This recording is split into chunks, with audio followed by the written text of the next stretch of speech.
In modern auto culture, there's a trend where people will grab an older car from, say, the 70s or the 80s, they'll refurbish it, then they'll add modern touch ups. So they'll add things like GPS systems and Bluetooth speakers and smart screens to, say, like a car from like the 60s or 70s or 80s. And that type of restoration is called resto modding. And I didn't know until very recently that you could resto mod music. And I feel like that's what The Weeknd has done in his new project, Don FM. Pretty much he resto modded sounds from the 70s and the 80s, from like funk and neo soul and disco, and he modernized them. So I feel like when I listen to these songs, I'm listening to a Michael Jackson song, or I'm listening to a Bobby Caldwell song, and I'm here for it. It has the same flavor, the same energy, but just that 2020s flavor. I digs it, and I'm gonna go into why I digs it right now. So Don FM by The Weeknd is 16 songs long and about 52 minutes long as well. And it's a concept album. And that's like something that I haven't seen in a long time, especially with modern music. Having a concept album that's concise and sticks to the concept is something that's really neat.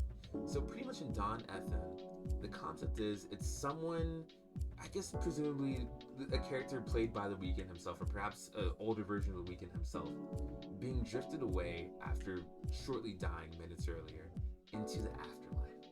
And he's in a car going through a tunnel, I guess, is how it sounds like. And in that car, there's a radio playing the sounds, the nostalgic feeling and nostalgic sounds of like a soft rock FM radio station, hosted by Jim Carrey as or Drew Carey, Jim Carrey, sorry, Jim Carrey as the DJ of that radio station. And the songs go over things like regret and past loves and family and things like that. Just sentimental things I assume people will think about when they're dying and going on to the afterlife. And it's great. It's a really cool, really sharp concept. I didn't think Jim Carrey, the guy who plays Ace Ventura and Dr. Eggman, would be such a great addition to a musical album, but he is. He's awesome on that. Pretty much in the songs, it starts off like an introduction to the concept. Then it goes straight into it. In the first song, Gasoline, where it plays like super older sounds, like it sounds like one of those gothy disco-y tracks from like the 80s, where like it's like a deeper like voice singer going on with like kind of like the computery noises from the 80s. I digs it. It's awesome. Then after that, there are a few more tracks that play kind of like 80s and 70s type sounds, going into an interlude by none other than Quincy Jones, talking about a really personal thing in his life, about his relationship with women and relationships with his mother, and how like those things impacted his love life and like how he raised his kids. But like things that I didn't expect to hear, and I really appreciate hearing from someone as legendary as Quincy Jones. Then after that, one of my favorite songs, At a Time, right after that is, that song's a banger. Songs featuring Tyler, the Creator's on there. Then another song featuring Lil Wayne. The amount of features on this album are pretty sparse. I think it really does go from, besides Jim Carrey, just Tyler, the Creator and Lil Wayne, if I'm not mistaken. But The Weeknd does a good job of carrying.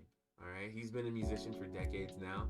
He's been a big name for decades at this point, and he does a good job of carrying songs by himself. He doesn't really need too many features, and that's a cool thing about it. He uses the sounds of past artists. Like literally, I feel like The Weeknd just like goes into like his avatar state, and he's just like channeling the energy of past musicians like Michael Jackson and Bobby Caldwell. And he's like, whoa, and he's like, whoa, and just like doing the singing thing.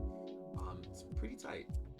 Favorite tracks on the album, in no particular order, are Out of Time, which has like a really sweet Rhodes piano type sound to it, as well as like this like nice like bass guitar sound to it. After that would be Gasoline, which I spoke about a little bit earlier. also want to give a shout out to Here We Go Again featuring Tyler the Creator. That one's about just like kind of like restarting into getting back into love life and things like that after a heartbreak. After that, man, what's the other song, man? Let me think. Oh, and how did I forget this one? Best Friends. That one I really like because that's the only one that doesn't sound like it's a retro type beat. That one's like some sort of like YG type sound. It's like brr. I'm not doing it justice. You guys just like listen to it, alright? It's like damn, it's like listen to an hour long. Just listen to the damn track. Anyway, yeah, that's my review on Dawn FM. I would give it personally, I'd give it about an 8.2 out of 10. 8.2 out of 10. That's awesome. That's a great way to start out the year. You know, we're not even halfway through January, and we already got bangers. A banger ass album. Very retro. Very on point. Very good for the weekend. Alright, y'all, what do you guys think of this review? Do you guys agree, disagree, thoughts? Put them down in the comments. And also, I got some more videos about something right here, and also another topic. As Khabib would do. How does Khabib or the dude from TikTok? He's like that way. And yeah, don't forget to like and subscribe. Share on Reddit and on Twitch and in Pornhub comments. I appreciate y'all. Bars and Joysticks got some big things coming in this new year. Mwah.